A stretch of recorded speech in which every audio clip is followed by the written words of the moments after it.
Hey, I'm Kayla with WTI, and if you know what a creature power suit is, then you will have a blast playing this game with your little ones.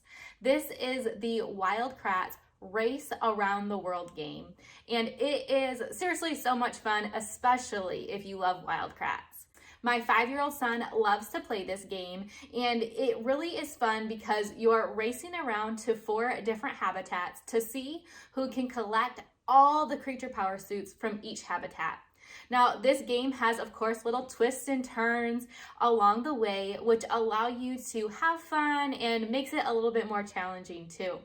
What's really cool about each of the creature power suits is on the back, there's a little wow fact about that specific animal. So it is also an educational game. Now, this comes featuring your favorite characters, Chris, Martin, Koki, and Aviva, and each one of them has their own special creature suit in each different habitat. Not only do you collect the creature power suits, but you also can collect the creature power discs, and having those allows you to move a little bit faster in some specific spots, which is a little bit more exciting, of course, when you get a head start in front of your opponents. This game is super fun because not only are you and your child learning, but collecting creature power suits and creature power discs is always fun for any Wild Krat lover. And that's just our point of view.